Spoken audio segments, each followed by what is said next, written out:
all hands on deck, why pitches turn into Titanics. Hello, everyone. My name is Tessa. I'm the Director of Marketing at IdeaPros, and I have Fred Cary with us today. Hi, Fred. Hey, how you doing? Hey, How are you?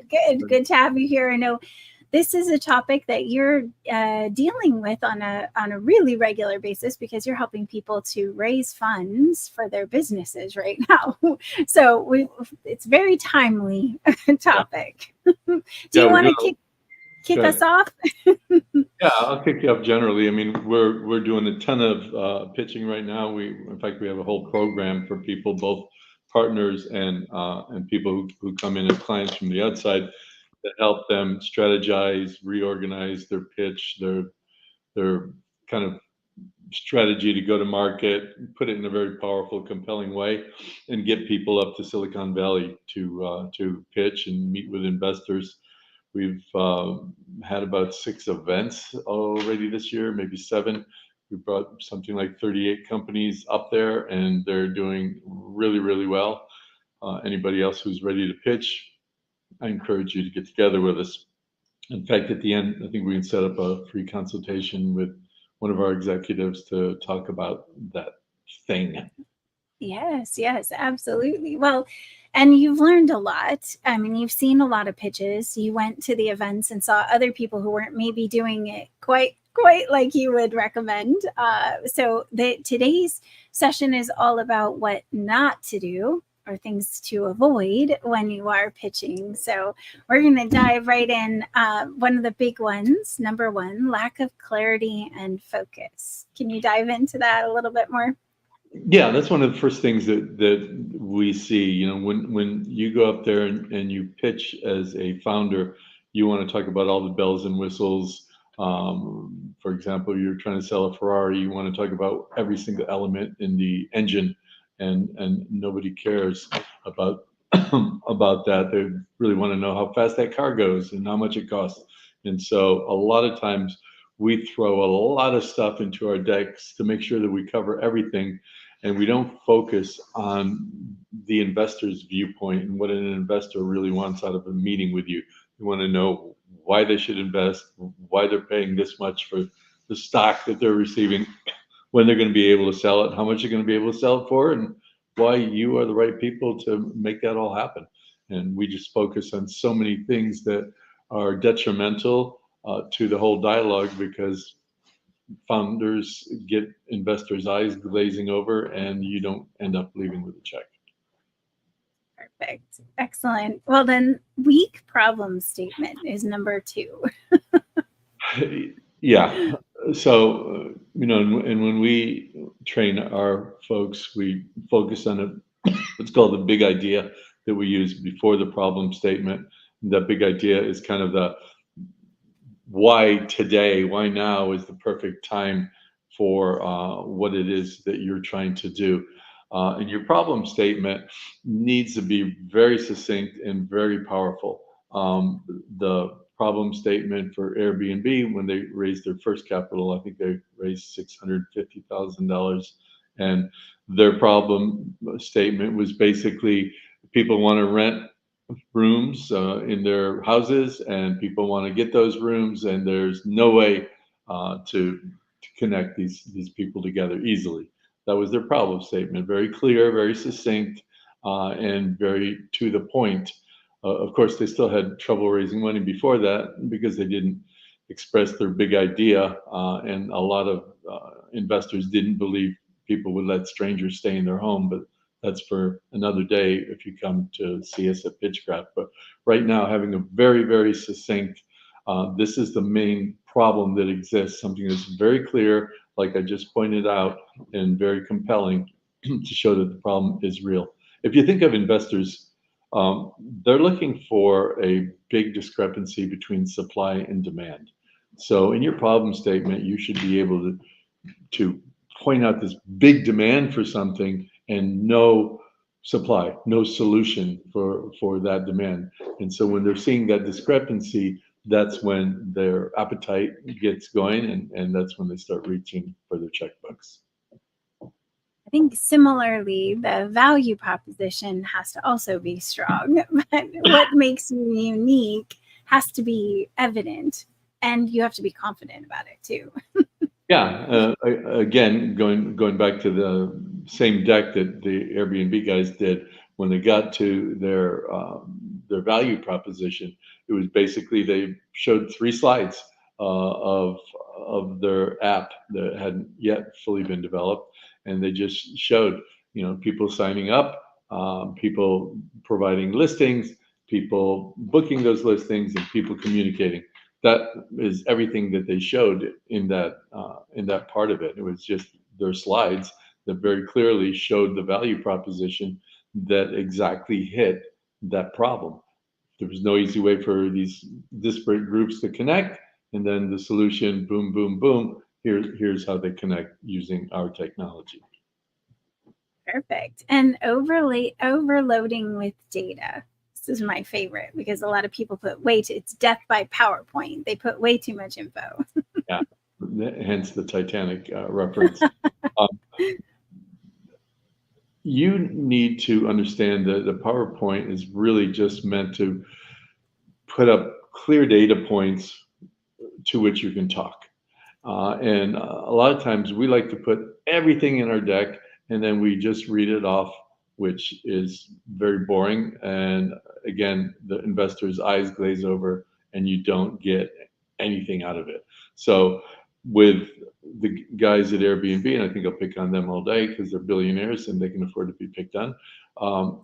Their solution could have been a lot of bullet points of we developed this proprietary technology, and with using that technology, people that have places to rent can go online, they can use our booking form, and they can take pictures and put text data and contact information and pricing in a calendar. And by the same token, we can have people go on there that are looking for places, and they can search by location and price point and features, and then we put it all together. They could have done all that. Instead, they put 3 or 4 little slides that clearly illustrated all of that they can later talk to. But if you put all that in your PowerPoint, then it becomes an essay, and we don't want that. The PowerPoint should be very, very clear, very minimalistic into the very powerful data points that you have, and then you talk into those points. Perfect. I think ignoring competition is number 5. Yeah, and we want to do that because the way that well, number one, new founders especially get terrified when they find out there's competition. In fact, I just looked at an email this morning from somebody that expressed such fear. But the reality is, competition is healthy. It also shows that there is a market for what you're trying to do, and it can be utilized to show how you're about to do things better in a different way, in a more comprehensive way, in a way that really fits the demand that's already been established by the clients that are already out there. When you go to investors and you talk about the fact that, hey, I don't have any competitors, then the first thing an investor thinks is, well, if you don't have any competitors, that means there's no demand for the problem you're trying to solve, which means it's a crappy problem, and therefore there is no market and you're not going to make any money. So they want to hear the opposite of what you think they want to hear. They want to hear, look, there's healthy competition in this space.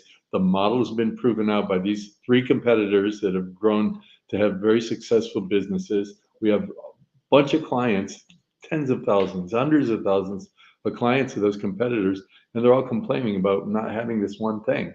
And the one thing that they're complaining about is exactly what we built. We think we're going to be able to take all those customers because we're providing the one thing that they really want and they can't get from the competitors. That makes an investor a lot happier and gives them the warm fuzzies that we remember from kindergarten days. And ignoring the competition does one of 2 things. Again, shows an investor there's no market, or number 2, if an investor while you're talking spends 10 seconds looking online and then starts answering or asking you questions about these 3 companies they found that you claim there's no competition, you immediately get discredited. So embrace competition, even competition that doesn't seem direct to you. First car, competing with horses, right? Because the problem is transportation. So there's always competition. You got to figure out what the real problem is and who's competing to give solutions in that space. Perfect. And the last one for today is financial projections. Before I let you go cover this, if you guys have any questions, go ahead and put them in the chat and we'll check there in just a couple seconds here. Yeah, the financial projection side of it, the first thing that any investor is going to ask for, it's the last thing that they believe, but because they're never right, but it shows that you have fundamentally thought through the financial implications of what you're trying to do and come up with a plan to make revenue. And so therefore, um, I like to use the term anal extraction, which is how we typically build these models up from the top down. I want to get double revenue every year, and then you start filling in the blanks below. Instead, an investor is going to want to see an assumption-based model. And some assumption-based model is something that is built upon 3 or 4 fundamental facts that you believe are going to drive your company forward.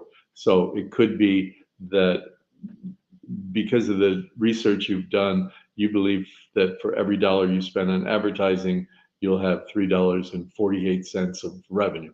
And that could be one of the elements of driving your model, because take that assumption, build it into your ad spend over time, and then that ad spend multiplies out to give you your revenue. So that's an example of where you can take 2 or 3 data points. So let's assume that data point. Another data point could be that we assume we're going to have 8% churn every quarter. What does that mean? That means 8% of people that signed up for us are going to drop out every quarter, and we built that into the model too.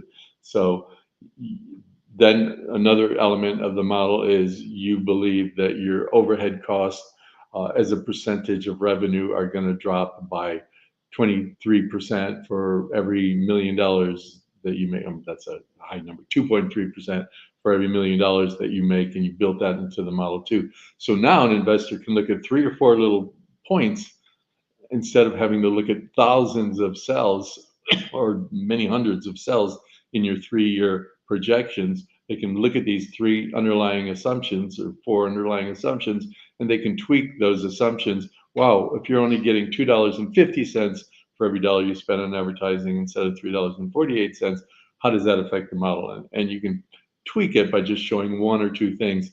That makes an investor a lot more comfortable, because they can look at the fundamental elements from which you've built your model, and they feel a lot more comfortable with it. Again, nobody believes the numbers you're going to show them are going to be the numbers that you actually hit. You are likely to be below it, could be above it, but they want to see that you thought through it. It's just like math. I sucked at math because I would look at math and look at the problem, and I know the answer right away in my head, and I put the answer down. I keep getting F's because you got to do the work. You got to work to get to the conclusion, and I never did that. And so if you throw up numbers without showing the work that you're doing, then by the same token, you don't have the credibility that you need to get an investor happy with the projections you do have. I love it. Thank you so much. I know we covered a lot, and that's just the tip of the iceberg of what you cover in the Pitchcraft events, and then what you do when you go to your exclusives, which are actually taking people to go present. Can you tell us just a little bit about what the exclusives are like? Because I've never been on one myself. Yeah, no, they're pretty awesome. Like people that sign up for them, and we get a whole lot of people that are not IdeaPros partners, that our companies are starting out, that they've been out trying to raise capital for 6 months, a year, sometimes even longer, and have been very unsuccessful. And so when people sign up for the Pitchcraft exclusive, they come into us, we look at what they have, we completely reimagine what they're doing. In fact, we've done this even with partners that we've helped along the way. Now that they're out and about, and they're 2-3 years down the road, we reimagine what it is that they're doing and really find that gold nugget that represents the core value proposition, that's the strongest from an investor standpoint. And so we do strategic reports, go-to-market reports, and build them into the model so that we can create a brand new pitch deck with them. So we put together very powerful decks, and then we train, one-on-one, one-on-many. We go over and over again all the elements of what should be in the pitch, how it should be presented, how to answer questions, what to do if you don't know an answer, just to really, really train people. And then we'll bring them up to Silicon Valley for a full day of presentations around maybe 50 venture capital firms and angels, and we'll go there the day before. We'll spend about 4 hours together hammering in the pitch.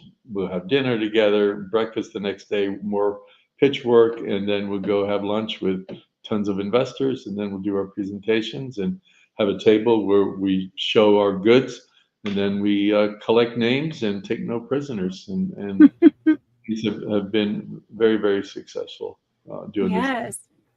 Well, and if you are interested, if you want to find out about that, just type exclusive in the chat and we'll get you more information about it. We also have a planning session you can do with Jeremy. He can give you lots more information, as well as kind of see how things are in your deck. There's, like, we call it the big 8 that you have to really know. And there's a worksheet that Jeremy will give you. So I'm going to put a bunch of resources in, because these are things that we want to share with you so that you can use for sure. So ideapros.com/session, you can book us a 30-minute session with Jeremy, and he'll kind of see how, let you pitch. So you can pitch Jeremy and see how well you do.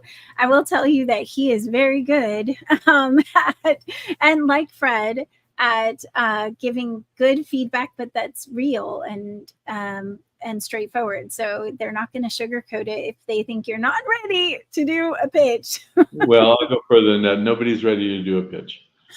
Very, very, very, very unlikely that anybody's going to be ready to do a pitch. Why? Because you don't think like an investor, because you think like an entrepreneur, and you're thinking about building and growing and slaying dragons and how unique you are and your project is, where investor is looking at cold hard cash. I'm willing to risk some capital. I want to know why I'm paying this much to be part of this. And again, like I said in the beginning, I want to know when I'm able to exit, how much I'm going to get when I exit, and why you guys are the ones that make that all happen. So the chance of you having a pitch that is perfect for investors, very, very, very unlikely. Very unlikely. Well, I'm going to put one other link into the chat for y'all. If you want to come to the free Pitchcraft session, it's free right now, but honestly, Fred should be charging for these. There's so much value, and you get one-on-one. We're in a group, a small group, but you're actually talking with Fred and getting a lot of feedback. So you can sign up for Pitchcraft. The next one is on July 25th, which is a Thursday. I think it's 2 weeks from now. We just did one last night, and I loved hearing some of the feedback that we got from that session. So you guys can sign up for Pitchcraft, and again, the session with Jeremy. Just if you need funds, which is almost every business that's out there, like, this is the way to do it. Yeah, it certainly is. And in today's world, you need to think about that all the time. And again, we are ill-equipped as CEOs of our fledgling new companies to be thinking about money all the time. But in today's environment, you're either building your deck for your fundraising, you are figuring out how to spend the money on the funds you just got, or you're preparing for the next round of funding that you're going to need as you grow. That's just the status quo, almost no matter what you're doing. If you have a small lifestyle brand that you're going to be selling on Amazon, that may not be the case for you necessarily, unless you're wanting to turn that into a multi-product company over time, and then you're still going to need that kind of assistance. So we don't think about finance. We don't really understand it that well, the nuances of it, how venture capital works, how family offices work, or what family offices even are. Many of us don't know. But by the way, usually very wealthy families with multi-generational wealth that have their own company that makes investments for them. So we don't know how they operate, and so it's impossible to put together a pitch that's going to resonate with those folks if we don't know how they operate. We don't know how they think. We don't know what they want. All we know is our story, and we'll tell our story the way that we think it should be told, but it's probably wrong. Well, definitely come visit us at the Pitchcraft event or book a time with Jeremy. And I'm just going to go back through while you're here too. Fred, I know that we had Patrick he's found a competitor, and I know you've talked about this before, Patrick, that was at our presentation last night. And so he found somebody who's kind of doing WeFunder and some funding. I mean, you've talked about it before, but even if there is a competitor in the space, you're looking towards maybe some bad reviews that they have. Is that correct? Like find some weaknesses in the competitors. Yeah. Number one, thank God you have competitors. That means that you're in a market that there's a demand for. I think I saw that the competitor they have is local instead of nationwide. Mm-hmm. Look at them, Yes. study them, see what they're doing well, see what they're not doing well, look at any reviews that they have. And to Tessa's point, look for those 1-star reviews to really hone in on what they're not doing well and make sure you do that well. The other thing on WeFunder and companies like that, WeFunder, Start Engine, all those companies. Number one, it's really hard. A lot of heavy lifting, a lot of stuff that you have to put in place. If you're asking over a certain amount of money, there are enormous hoops you have to go fly through in order to get to where you need to go. So, not for the faint of heart to do those things. And the whole crowdfunding part of it, there is a potential danger if you want to go to the venture capital route afterwards. They don't like seeing thousands or hundreds of small investors on your cap table as shareholders in the company. A lot of those companies take them and put all those people into one LLC, and so it's one line item on the cap table. But venture capital folks don't really like to have those type of investors involved. So if you want to go that route, talk to me first, and let me make sure you're doing the right thing. Beautiful. Well, thank you, Fred. I appreciate you being here today. I will let you go and get back to helping people pitch. Yeah. By the way, it. at the end of the summer, I think we have a date here at the end of August. We're having a long weekend, very intensive event here in San Diego. We'll be announcing that soon. I think we're going to take a max of 20 people for this event, and it's not cheap, but you're going to roll up your sleeves. You're going to be working day after day with me, with our executive team. We have some guests that we're bringing on board that are really, really well known in the entrepreneur space, and you'll leave here a much different person and really well equipped to grow, hopefully, $1 billion company. Yes, at the end of August. But if you're interested in that, let us know as well. For sure. Right. Okay. Well, thank you. I appreciate you. I'll let you go. And I'm just going to put up on the screen, because I haven't seen Kelly or Sage Scheduler and Sean Reed in a while. But if you haven't already, go check out Sage Scheduler. They are just diehards. They are at our shows as much as humanly possible. We love seeing you guys, and Odin too. Thank you for showing up. And Genetic Joy. So you're booking a time with Jeremy. You'll love him. He's amazing. Definitely go chat with him. And if you guys have any questions or topics that you want us to cover that have to do with anything entrepreneurial related, but specifically if there's anything in that funding space or you're getting your business going, we're here to help. So let us know if there's a topic you want us to cover, something that you haven't had a chance to learn about. And we'll see you all next week, Fridays at noon Pacific time. We're here. You can hit the bell, or you can get reminders just by entering the word remind me. So remind space me, and you'll get on our list to get notifications when we go live. Thank you all for being here. Bye, everyone.